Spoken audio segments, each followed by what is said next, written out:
Welcome to Offbeat, the light side of law enforcement. I'm your host. Are you number one or number two?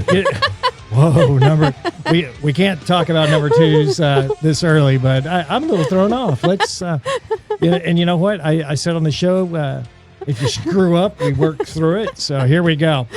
Again, welcome to Offbeat, the light side of law enforcement, part of the Treehouse Podcast Network. I'm your host, Steve Rutherford. Co-host for today, Joann Jackson. Hey, y'all. And we are joined by two guests today. Joining us in studio, we've got retired detective Kevin Navarro. Hello. And joining us remotely from the state of Georgia, we've got retired detective John Palmer. So, hello. Welcome, everybody. Everybody having a good week? It's a little bit frigid for me, but, you know, it's all right. Okay, a little cold, definitely. That below zero wind chill I didn't appreciate. Yeah, that's not normal for Texas. No. But I will say this, Joann, I owe you thanks. And the reason I owe Joann thanks today, other than every other day, because I'm awesome and I'm your friend, or you're my friend. Okay, I made the cut. All right. No, the reason I'm thankful for Joann today is because actually Karen and I went out of town to Colorado over the weekend. And the day before we went out, we lost our water well pump. It went out on our house. And Joann, you came over and you babysat the repairman who replaced our well pump. So thank you.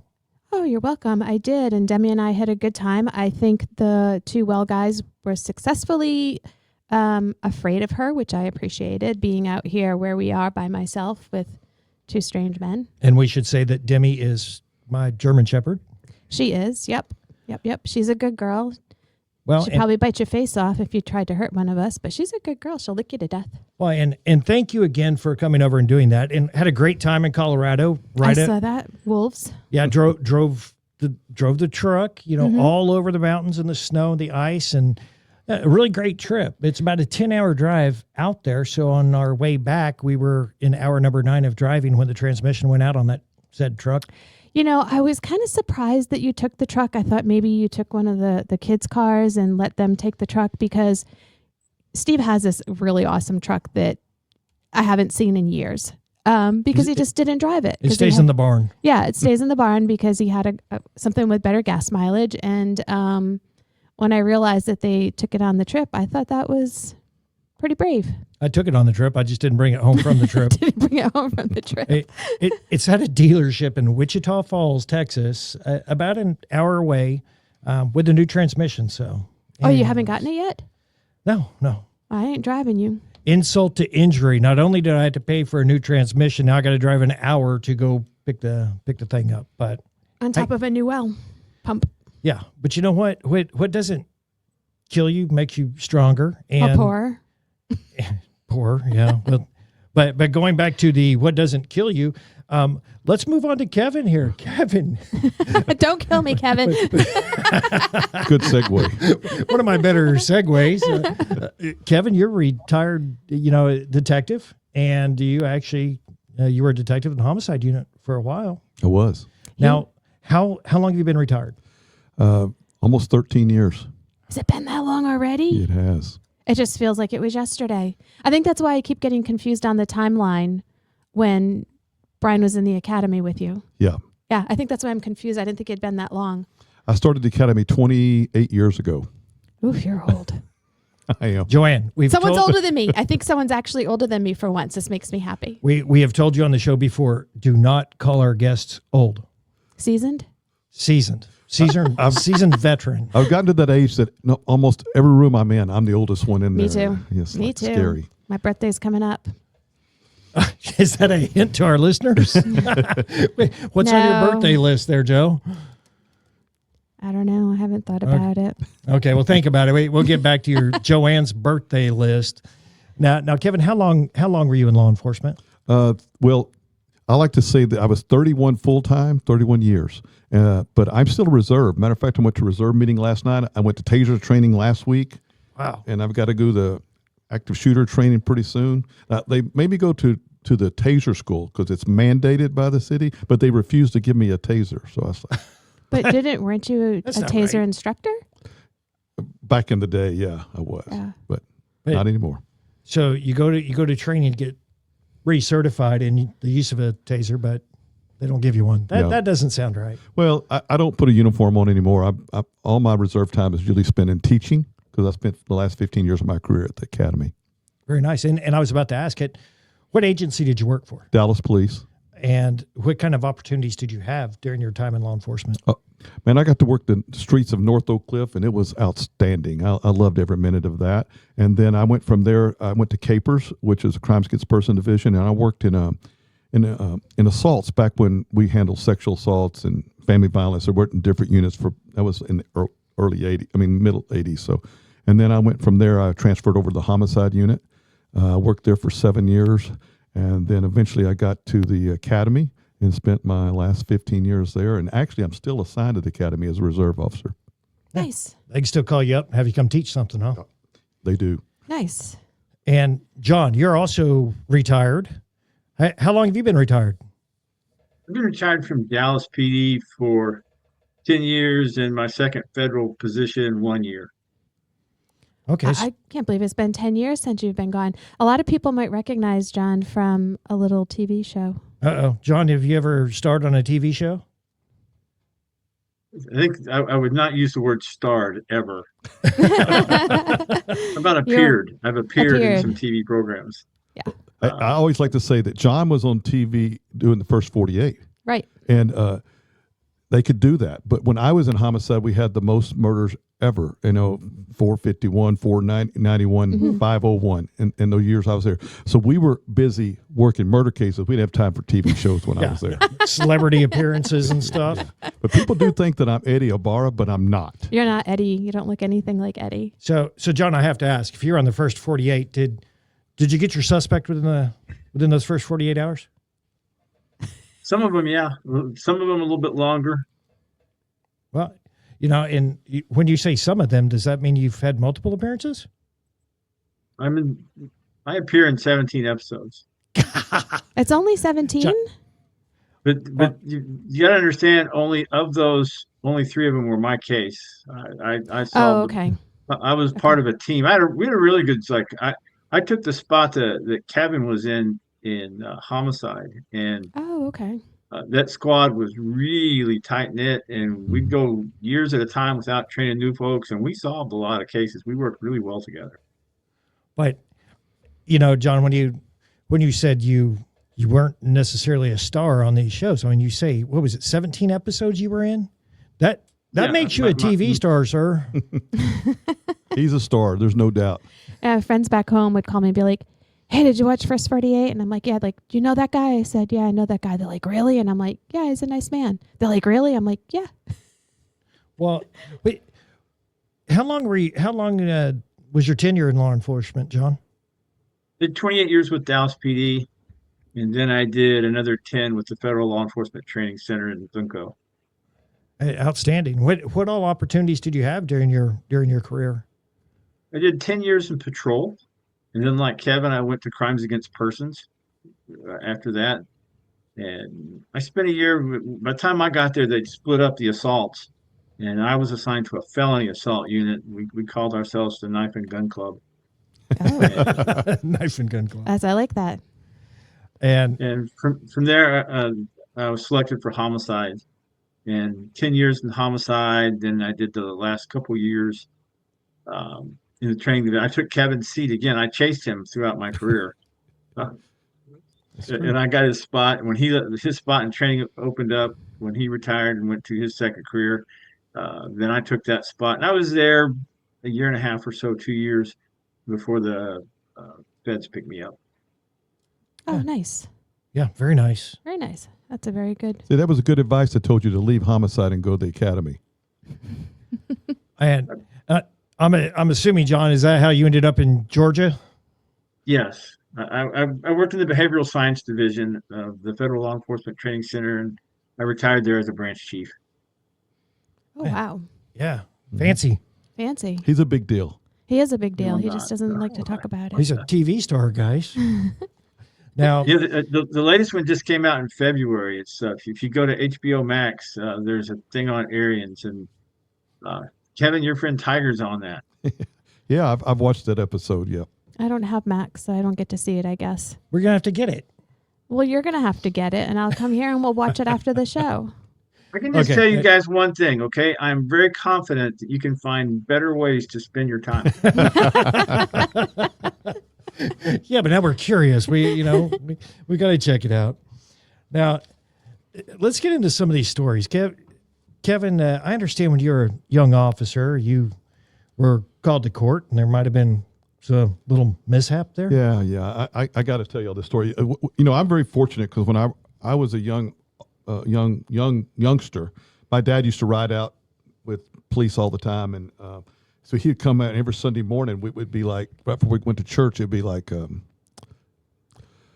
I was on this call last night, and this lady was stabbed in the chest, and da-da-da-da. So that's my breakfasts that I had. So I knew that I wanted to be a Dallas police homicide detective when I was in the 6th grade. Was your dad a cop? No, my dad was too short to get on the police department. He was only 5'6", and he had to be 5'8" at the time. Oh, okay. So he didn't get to go on it. But I knew that I wanted to be a homicide detective, and that's kind of cool. So whenever I became a patrol officer, I'll never forget, it was 1982. I worked this murder case.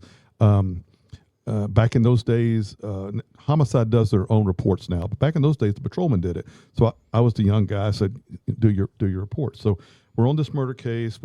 They find the suspect real quickly, and now we're in trial. It's 8 months later, and we're in trial. 8 months later. I know this is a long time ago because now you're saying 8 months 8 months later, you're in it's usually trial. 2 or 3 years. Instead of 4 or 5 years later, we're in trial. Yeah, things went a little quicker back there, back in those days. But I'll never forget. I was 21 years old, maybe 22, because I came home when I was 20, and I'm on the stand, and the defense attorney he became a federal court judge named Joe Kendall. His brother was on the police department. He had been on the police department, so he understood all that stuff. He'd been a prosecutor, and now he's a defense attorney.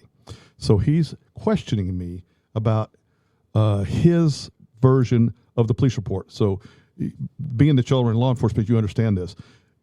We admitted the one that I wrote, but his that he went down and bought will not have a suspect page on it, right? So he's trying to get that admitted into court so that he was going to say that we didn't have a suspect right when it started, but we did, okay? So I get it. It's a trick.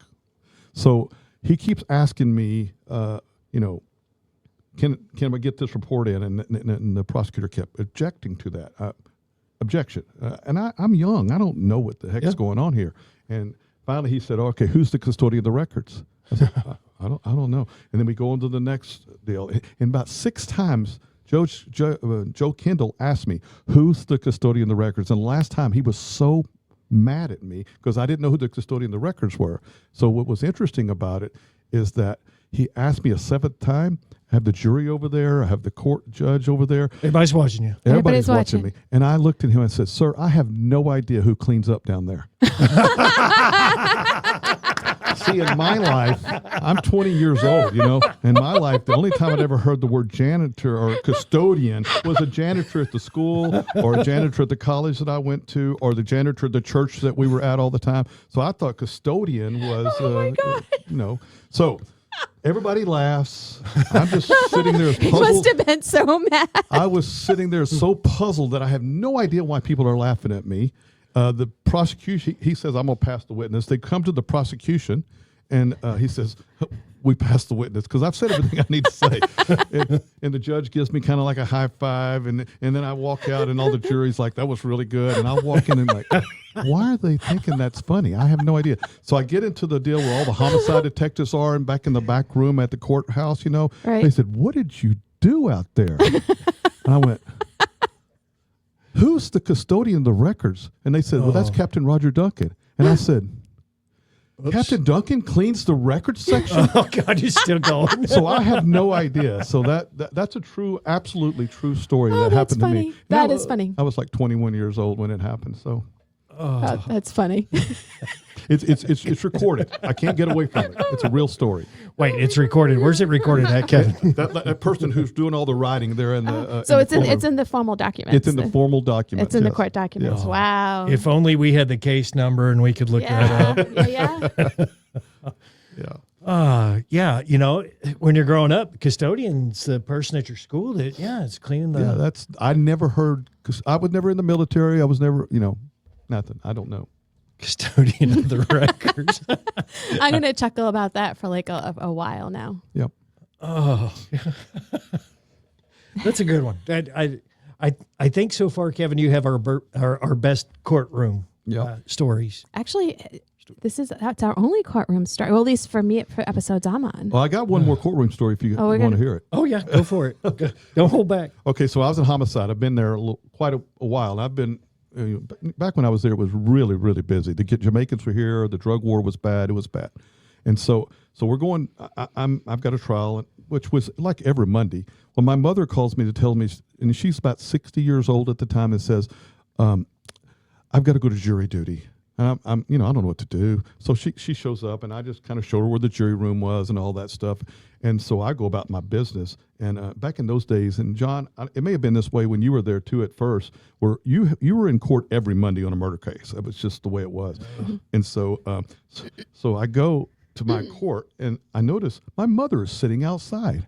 Hi, Mom. What are you doing here? She goes, this is the trial they set me up on. I went, oh my God, this is my case. murder case. I took the statement. This is built on my statement. And so my mother goes in. I told her not to worry, just answer the questions. And I think the judge was Crusoe, who's now the DA. Yeah.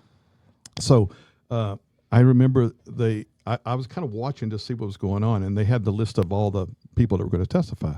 And they asked you, do you know anybody on this list? And my mother raises her hand. So they bring her up in front of the judge. Got the prosecutors on one side of her, the defense attorney on the other side of her. And they said, we want to strike her for cause. And the judge said, no, we can't just do that. Let me ask her a question or two.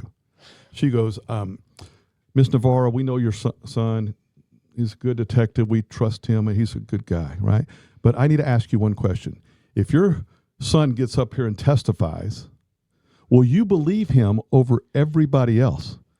And she looks at him and says, no, sir. He's been lying to me for years. And Crusoe looked at the defense attorney and said, you're going to have to use a strike. There's no way that I can get her for cause, because that's about the best answer I've ever heard. That's great. That's right. That's great. So 2 courtroom stories. Having your mom as a juror on your case. Like I wouldn't even think that would be allowed, but I guess they must. Well, my dad served on the grand jury for 6 times in his time, so he loved doing that. And I was shocked, but they let me present cases. Present to cases. it in the grand jury, because the grand jury is more of it's different. So Yeah.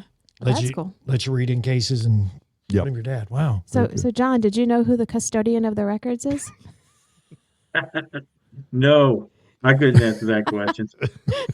Whoever the chief over records was. That's you would have answered it better than I did. This is Offbeat, the light side of law enforcement. Check us out online at offbeatcopshow.com. Let's talk to Daniel Cook now from Cook DFW Roofing and Restoration. 833-COOK-DFW is the phone number. The website is cookdfw.com. Now, Daniel, would you advise that someone call their insurance company immediately if something happens to their home? Steve, that's a great question. And a lot of people don't fully understand what damage qualifies for within insurance guidelines. So we get a lot of storms, we get a lot of wind here, and not every one of those produce damage that the insurance company is going to qualify, or you may not even need to worry about. So I strongly urge clients, friends, anybody that's listening, please make sure you call us if all possible. We'd love to come out and make an assessment on your property, or call someone that you worked with before, because you don't want to get a 0 file claim or a negative claim put into your claimability history.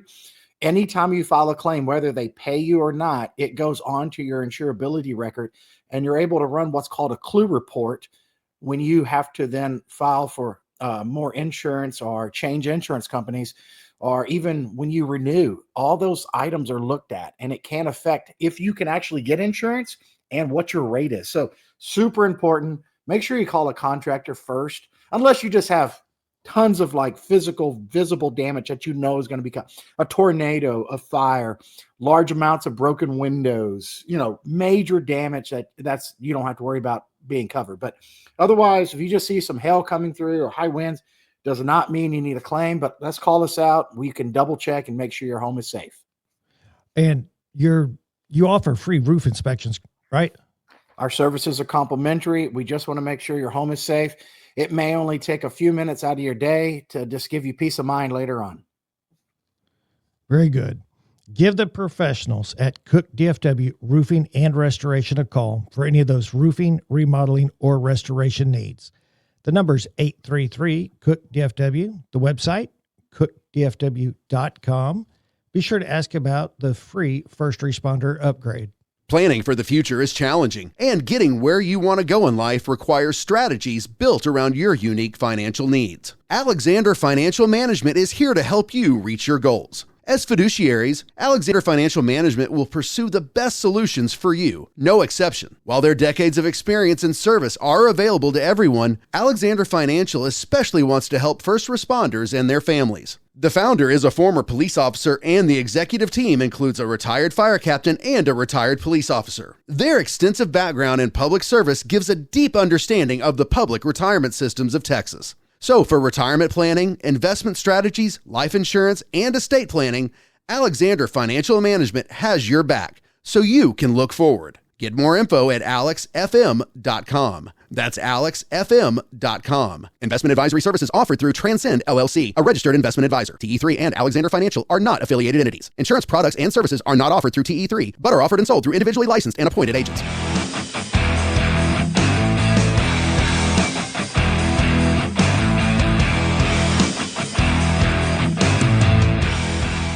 And we're back to more Offbeat, the light side of law enforcement. I'm your host, Steve Rutherford. Co-host for today's show, Joann Jackson. Hey. And we've got two guests joining us today. In studio, we've got retired detective Kevin Navarro. Hello. And joining us remotely from the state of Georgia, we've got retired detective John Palmer. Howdy. Now, this segment is sponsored by our good friends at Alexander Financial Management. If you have questions about retirement planning, investment strategies, life insurance, or estate planning, check out Alexander Financial Management at alexfm.com. Now, John, you were assigned to the homicide division as well, correct? Yes, 15 years. 15 years in homicide at Dallas PD. And you said you've got some strange stories about confessions? There's a few. It's hard to keep some of these cases that involve death lighthearted, but occasionally it pops out. Yes, and you guys promised me, as having two former homicide detectives on the Offbeat light side of law enforcement funny show. I was like, okay, can you make homicide funny? Yes. And so, yeah, I'm curious. Let's hear it. I got called out one night. I worked a number of years partnering up with a guy named Rick Duggan, and Rick is a fantastic police officer. He's just awesome. He's a great cop, great homicide detective. Mm-hmm. He's also retired now, but he and I get called out to an apartment in the northern part of Pleasant Grove, Texas. And while we're there, this poor man who had a lot of issues going on, but he got all the kids out of his house, and he went to the kitchen and he got a knife, and then he killed his wife. And it was a shocking and horrific scene. And then he puts the knife down, he calls 911, reports himself. Then he goes outside the apartment and he waits for officers to arrive. Well, some of his neighbors come out to see what all's going on. And each of those people that he talked to, he told them, killed my wife. And officers get there. He tells them, I killed my wife. And so me and Duggan get there and he tells us, hey, I killed her. This is not a good strategy. Yeah. No defense. It's not how it usually happens. I'm just telling you, it's not what we usually expect. Very unique.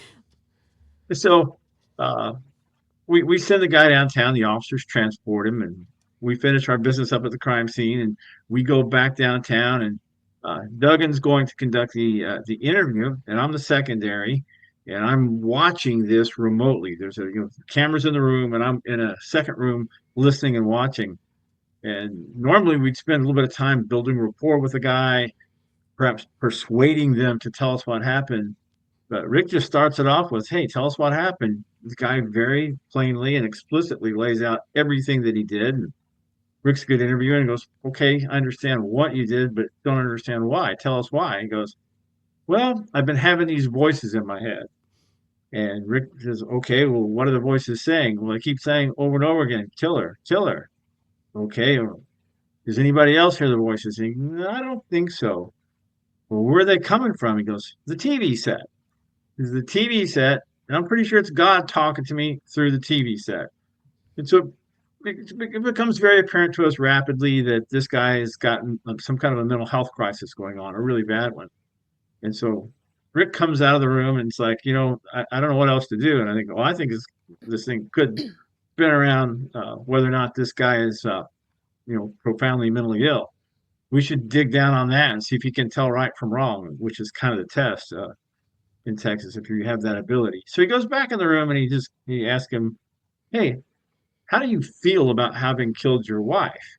We're trying to get some, glimpse into your mental status here. The guy stops and he puts his head down and he looks up at Rich and goes, "You know what? I feel awesome. This is great.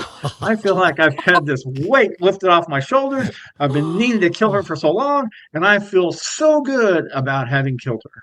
Oh my gosh. Oh, At that point, Rick and I were kind of done. yeah. Whoa. Like, what do you do now?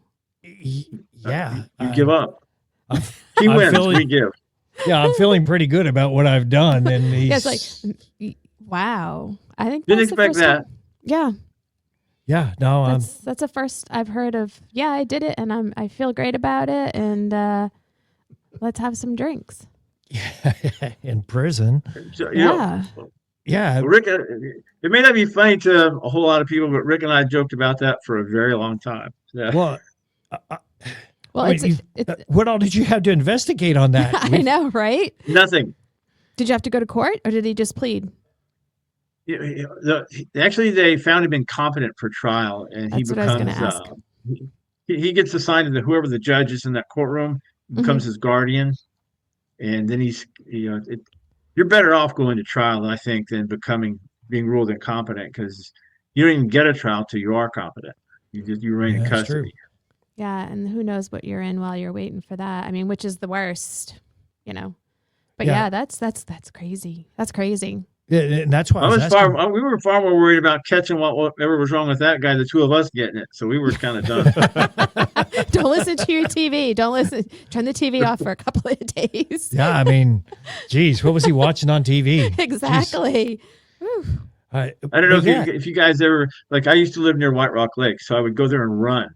And somebody painted on the bike trail there, "Kill your TV set." And every time I think it was the other way around. Wow, that's crazy. I'm sure you must like, I mean, there's, not to be blasé about it, but there's just like straight up homicide, and then there's just the really bizarre ones, and that, I think that fits under the really bizarre. Yeah, that. Yeah, I mean, that sounds definitely like a mental episode going on there. Yeah. That's the kind where you look at each other side eye, like, what do we do now? I'm going to back out of the room slowly. And that's why I asked you, hey, what did you have to investigate? You got like 50 witness statements from admissions of guilt by him. "Hey, please fill out this form for me," and then got his own. Jeez. His own little parade of people. Wow, that's everybody crazy. he talked to, he told all of them. Wow. Yeah, there's no backtracking on that. Yeah, you can't. There's no defense for that. Now, and as I understand it, you've got another confession story as well. It's not quite a confession, but I had a separate case, and the case involved a bunch of Aryan Brotherhood of Texas people and I was doing an intelligence interview in the jail, and there was a man there, and I think he was Aryan Circle, but he had ties and links with some of the other people involved in the investigation, and he was an unusual person. Everywhere on his head where you would find hair, he had a tattoo. He had all this crazy tattoo on his head of just all these unusual markings and skulls and designs, and on his ring finger, he had the tattoo of a ring with swastikas on it. He's clearly connected in that unusual world. And so I'm trying to get him to be really forthcoming with me and give details, and I'm building rapport with him. I know I'm making progress. He begins by giving me his whole criminal resume. He tells me all the stuff he is, all the crazy stuff he's done. And he admits to me he was a drug dealer. He was slinging meth years prior, and he did like 18 years in prison. He'd gotten into a car chase with Southeast Pleasant Grove, Dallas police officers. They chase him. He wrecks out in the parking lot or in a field next to a school. And there's a brief foot chase. At the end of the foot chase, he's armed. He dumps his gun, all rounds. The officers dump their rounds. They're exchanging gunfire, but nobody gets hit. Everyone survives this gun battle. Yikes. It's like watching the A-Team. So, Yeah, just like the A-Team. Okay. so you can count on two things: a guy who's very high on drugs and rookie cops. Well, they run over there and tackle him, and there's a scuffle. And he didn't say it exactly like this, but he tells me something along the lines of, "You know what? They whooped my butt, and I deserve that butt whooping. I really earned that one." And so, okay, that's great. He said, then they stuffed me in the squad car. I'm back there, and I'm playing music in my head, and I've got some good heavy metal going on, and I'm rocking out. And they get to watching me, and they accuse me of being involved in some kind of a devil worship chant. And so they pulled me out of the squad car, and they beat my butt again. Oh, God. And he said, This "I is did old not school deserve that policing. ass whooping." Old school policing. Yeah. We should have started that I story just want off. to take. If any of the nice people in my life out there catch me letting a little bit of profanity out of my mouth, I apologize in advance right now. So No, you're apologizing after the fact, buddy. Well, it's better to ask for forgiveness than permission, I thought. Sometimes. Sometimes. Like, way to plug that disclaimer, though, John. Yes. I'm very fortunate. I've got a lot of nice people in my life, and many of them don't use profanity. My oldest son doesn't. He doesn't use any profanity at all. I'm very That's proud good. of him. Yeah, it's a good quality to have, especially in this profession, because let's face it, first responders all tend to talk alike, and we're friends because we share stories with each other. And, sometimes language comes up. Yeah. But I think we should have started that last story, though, with back in the day. Back in the day. Yeah, Old let's put it to you this way: everybody was using revolvers. Oh, wow. Oh, wow. So everybody fires off 6 rounds and grabs their speed loader and goes back to it. It was a short gunfight. Yeah. Yeah. 6 rounds and you're done. Yeah. Unless you got a bunch of speed rounds. Well, you have them, but getting them in there is not Because being the easiest proficient's thing. a different thing. Yeah. Yeah, Under different stress. ball game. Now, I I got a question for Kevin. Go ahead. What's the difference between in-laws and outlaws? I do not know the answer. Outlaws are wanted. That's right. You guys are hunting them, looking for them, searching. That's about a dad joke as I ever heard one. Well, they get worse. but wait, What do you there's call more. a dwarf? What do you call a dwarf fortune teller that's got a warrant out for his arrest? No idea. It's a small medium at large. I knew there was a reason I liked you. They just get worse. Did he develop this sense of humor once he relocated to Georgia? Or is this something he's always had? I think he's developed it as he become he's a captain of a boat, fishing boat now. So Oh, really? No. Let's just. I learned this from Kevin Navarro. Kevin Navarro and Keith Wenzel used to tell me that good law enforcement training was about 75% stand-up comedy and about 25% information. That is true. You should get Kevin to show you how to think out of the box. Oh, You want me to show them that? I start all my classes. So I'm going to give you all a 2-part test. Okay. I didn't know we had a test. It's I very didn't simple. study. Very simple. You're going to use this, and my kids are still making milk money from this test. Okay. All right. So it's 2 parts. Okay. I do it for all my active shooter classes when I'm teaching civilians. So I'm going to show you a number. You got to tell me what the number is, but it's a number. Okay. But think outside the box. So this is it. What number is this? 30. What do you think? I was going to say 3. Yeah. See, that's so inside the box. Man, you're inside the box. I'm inside Steve. the box. Damn Inside it. the box. 30. That's brilliant. That absolutely is brilliant. It's wrong, but it's brilliant because you actually put it together. But it's simple. You failed the first part of a 2-part test. It's 4. 1, 2, 3, 4. Look at it differently. As police officers, we look at things differently all the time, right? Mm-hmm. Okay. All right. So I'm going to show you my second. So show me your 4. Y'all got to show me your 4. You're not going to punch me, are you? No. Take your Okay. 4 and put it right here on your cheek. I mean, on your chin. Yeah. Put Steve, it do on it. your chin. Your chin's down here. Okay. All right, good. So you failed both parts of my 2-part test. Yeah. But I start my classes that way, and one of the things that gets the humor going, but it also tells us when we're in really stressful situations, we need to look at how else can we do this. Yeah. Absolutely. Instead of just reverting back to the known. That's right. And that's why, in police training, we say train the way you would if it was, the day. Every day is a training day. I say this stuff all the time. Train the way you operate. Yeah, it's the way we operate, train the operate. Yeah, perfect. Yep. Think outside the box. Well, and if you missed that, then if you're listening and you're not on YouTube, you need to check it out on YouTube so you can actually see the test that I failed. I promise you can take that to a bar and win a few rounds of beers. I'm going to have to try that in Police Week. I'm getting ideas now. In Police Week. Mm-hmm. Very good. That would supplement a retirement pension check. I'm going to take those West Virginia guys for their beer. Uh-oh. Of course, referring to a lot of West Virginia state troopers that are our friends. Yeah, they're our friends. Now, Kevin, you mentioned something about a partner's voice. I mean, obviously, when you work with a partner, you understand their emotion just by the tone of their voice and stuff. Tell us more about it. Yeah, well, I think every cop will understand this, but also outside the cop world, you understand this. So if you work tight with somebody, you understand they don't have to tell you what's going on in their mind, that just the way they talk.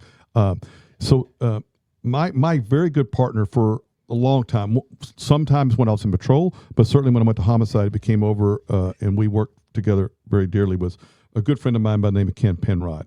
Ken was one of the most wonderful guys you ever met. I always the only thing I ever had a problem with Ken is if you ask him what time it is, he's going to tell you how to build the clock. He didn't have a Reader's Digest version. Is that right, Palmer? He told long stories, but I loved him absolutely dearly, and he was one of the best cops I've ever worked with in my entire life. He passed away several years ago now. Yeah, it's very nice. Very, very tragic thing. He had a brain tumor, but and he's married to a cop who was. I mean, she's fantastic as well. Laura Campbell, when she came on the police department, it's easy to remember. Her badge number was 5,000, and I was like, wow. I didn't think we'd ever get to 5,000, and now we're at way 14,000 or something like that. But and she's an outstanding detective as well, or was. She's retired now. I think she's loving her retired life. But so we're driving down Oaklawn, and we're in our homicide, so we're in suits and ties, it's like that, and a smooth car. Yeah, exactly, in a smooth car, and we go, and he just says to me, "Turn around." And when he said it, I knew, okay, something's up. Something's up. Yeah, so I spun that car around, and we go. There's right there on Oaklawn. There's a post office, and what had happened was it was nighttime, and what had happened was he saw a guy with a gun going up to a pickup truck. He could tell somebody was in the car, and so we knew we had a robbery in progress. I mean, or at least that's what we thought. So we pull up, and I'm perpendicular to him. So we jump out, we run up to the car. Penrod's grabbing him, and I'm kind of fighting with him. We can see the gun between the two, but it was a lady in the car with him. And so I see that gun, and I was like, oh, Penrod, he's got a gun. And so we try to get him to start acting right. He's got a pantyhose over his face, right? And so in the process of this, he went to reach for the gun, and because my pistol was inside there, I just hit him so hard in the middle, in his nose, and blood kind of went everywhere. But it was being held in there because of the stocking. Yeah. But what happened was the lady jumped out and ran, and we were yelling at her, "Come back, come back, come back!" Because we don't have a radio. Yeah. We're detectives. We don't have a radio on us. So we told her, go to the car and put out an assist officer. Say, officer needs assistance. Oakline, tell us. Okay. So she runs to our car. Well, she doesn't know there's two PA. I mean, there's a PA and then there's a mic. So she pulls and she's yelling, officer assist over the PA. Everybody around us knew, but no cops knew, right? So use the other one. Yeah, exactly. No, the other one. So we're sitting there, we're fighting with this guy because, he just got out of the penitentiary. We find out he was a rapist. And so he was about to take her, probably rape her. And so we're fighting him, and we kind of get him calmed down. And Penrod looks to me, and I look to him and said, okay, handcuffs. He goes, I don't have handcuffs. I don't have handcuffs. Well, we're homicide detectives. We got patrol officers to do the handcuffing, so we have no handcuffs. So the assistant comes out, police comes raining down, and I remember Chief Danny Garcia, who was a sergeant at the time, was the first one to arrive to help us, and he, of course, thank God, he handcuffed him for us, and he said, "Man, guys, I'm such a nice guy. I am not gonna write you up for not having handcuffs. It says in the general orders you have your handcuffs and your gun with you. Yeah, and more than likely, and Palmer knows this about me, more than likely my gun was in the car. Probably in the glove box or something, right? I didn't carry it with me everywhere. I figured when I was going to homicide, everybody there is armed. Why do I need to be? Because you never know what's going to happen. Yeah, I understand. Well, hopefully you started, carrying handcuffs afterwards. No. Well, I can back that up that he didn't. On 2 occasions, I go out on calls with Kim Penrod, and we're going to go talk to witnesses. And we get there on one of them, and while we're talking to him, we very quickly figure out the same suspect's right there with us. And we talk him into the detective car, drive him downtown, never handcuff him, and neither one of us had handcuffs. And it's like, you got cuffs? Nope, I don't have cuffs. Second time we did it, it's like, we're going to talk really mean to you if you fight. We don't have handcuffs. I came under homicide back in the day was P.E. Jones, who's one of the greatest detectives I've ever known, was my trainer, and Bobby Hammer also. And we just went out and talked to everybody, and we acted like normal folks. We weren't interested. I can't tell you how many killers got in my car, and we went downtown, and they confessed to it, and we never once, handcuffed them. But Penrod told me, this was one of the first things I ever worked with Penrod. And so I broke this guy's nose. We're down there. He's confessing to everything. And Penrod was in there with me because back in those days, there's no cameras or anything. So he's in there with me. He goes, oh my God, Kevin, when you were finished with that, he confessed completely to you, and he stood up and gave you a hug. What is that all about? I said, buddy, that's just doing the Lord's work right there. Right. Exactly. That's right. Well, that's like, that kid that Brian brought to jail a couple of times for possession of marijuana. The second or third time he took him, the kid was like so grateful that it was Brian that was taking him to jail and that was going to book him in. And he's like, thank you, Officer Jackson. I'm so glad it was you. Thank you. Thank you. You're always so nice to me. I know I'm doing wrong, but you're always good to me. And I'm like, that's just the craziest thing to me. Yeah. No, but I get that. That's what good cop work is all about. Mm-hmm. Yeah, it's about communication, building a rapport with people, and yep. Whether you're a patrol cop or in the gang unit or a vice, you're out there working with the same people all the time. And I've taken a lot of people to jail before, just on stuff like warrants. Mm-hmm. And there's one guy, one particular night, I was taking him to jail, and he had a couple of warrants. He had some business to take care of. I'm a cop. I'm doing my job, and we pull into the Sally Port right outside the jail, and he said, I feel so bad. You probably think I'm a criminal. And I was like, You know what, man, I'm not passing any judgment on you. You had some business you need to take care of. I've got a job to do. I'm not judging it's nothing you. Against you. Yeah. Yep. All right, guys, we'll be back.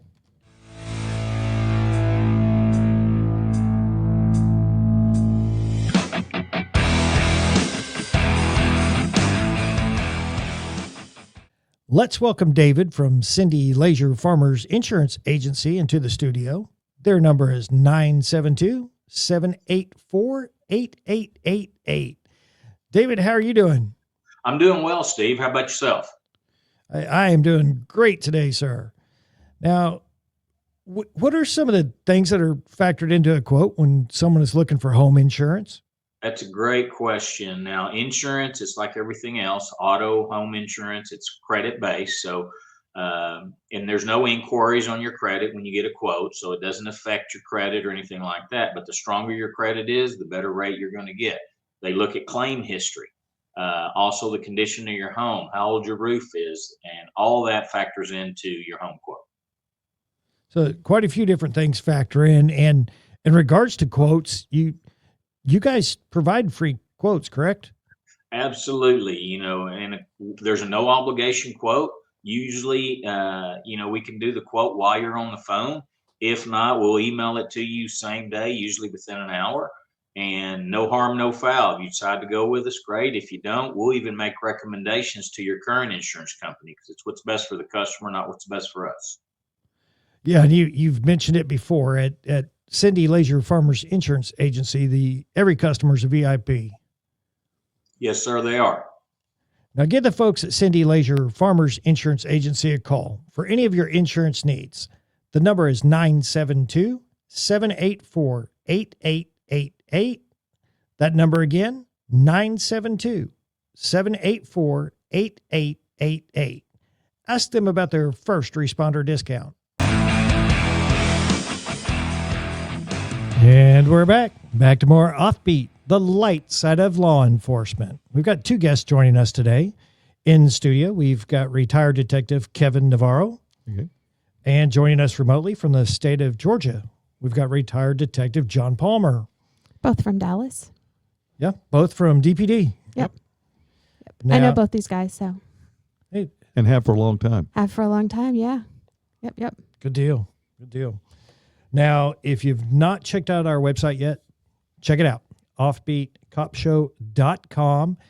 There on the website, you can view all episodes, as well as you can subscribe to the email list. And at the top of the website, there's actually a place where you can click to donate to the RMS Treehouse Listeners Foundation. Mm-hmm. Of course, the foundation, set up by our good friend Russ Martin several years back, donates monetary funds towards the families of our fallen police and fire. It's an immediate donation that helps with current spending, mortgages, car payments, insurance, doctor's bills, and things like that before benefits come in. It's something the foundation's able to deliver these checks to the families of our fallen and try to get the checks out. Just 24 to 48 hours. Yeah, I say I've had the honor, but I don't even know if those are the words. I've handed out a couple of checks last year, and it's, and I'm glad the foundation is there to help out in this time of need. I wish there was no need for it, but unfortunately there is. And so, again, the foundation covers 10 counties here in the North Texas area. So if you feel so led, then I would invite you to click there on the link and make a donation there. Again, it's the RMS Treehouse Listeners Foundation. Yep. And as a recipient, I can't say how grateful I was for the listeners who donated to that fund, because it allowed me to stay in Brian and I's home. So it's very important. And if you're so inclined, a donation, I know would be greatly appreciated. Yeah. Think about it, guys. And again, all donations are appreciated. Also, if you're an officer and you've got a funny story that you'd like to come on the show and share with our listeners, then send us an email. It's offbeatcopshow@gmail.com. Again, offbeatcopshow@gmail.com. We'd love to hear from you, get you on the show, and share your story. Check us out on social media, Facebook, Instagram, YouTube. If you are watching on YouTube, then click that little thumbs up, that like, and click subscribe. Costs you nothing to do it. We'd appreciate that. Don't forget to share. Yeah. Share, like, follow. Subscribe, everything. Yeah, all that good stuff you can do. Go ahead and just do it all. Do it all. Say what the hey. Now, we're going to finish out today's show here with Kevin. And, Kevin, what is the most unique eyewitness story you've got? Yeah, this story, I haven't told this story a lot through the years, but this is one of the most unique things. I had a murder case, and it was a very interesting little murder case, but the eyewitness to it was one of the best I've ever had. He did a beautiful job, but it was one of the most unique stories you could ever imagine. Okay, but here's what happened. The murder itself was 2 guys are at this little place called the First Straw. It was on Harry Hines. It was back behind the motorhome park, and it was just it was the ultimate dive bar. It wasn't much bigger than this tree house we're sitting in, right? And but 2 guys get into a fight. They're both drunk, really badly drunk. They get into a fight, and one hits the other one and thinks he kills him. He didn't. He just passed out drunk. So I hate it when that happens. he takes that guy and throws him into the trunk of his like 1969 Gremlin, and he's going to now take him and dispose of his body. And my witness watched all of this happen. Okay, and then so ultimately he throws him in at California Crossing is an area that has a little pond, and that's where he throws him in. Being Farmers Ranch, you would understand this. It was on the Irving-Dallas border, okay? And I kept telling them, pull the body up on that side. That's Irving, right? Okay. But, if it lands on Irving, yeah. It was. But no, they said the water belongs to you, Kevin. So, yes, was my case. But he ended up dying of drowning. He didn't die from a hit, right? So, but it was a very unique case. We had a great eyewitness. So making a long story short, so I have my witness, and he is from Humphrey County, Mississippi, and I never been there, but it's where big catfish farms where they raise catfish, and I'll never forget him. I loved him dearly. He did a great job, always there to help me. But I remember talking to him, and he was like, he had a lisp, right? Okay. And I remember he told me I even saw him say this on the stand.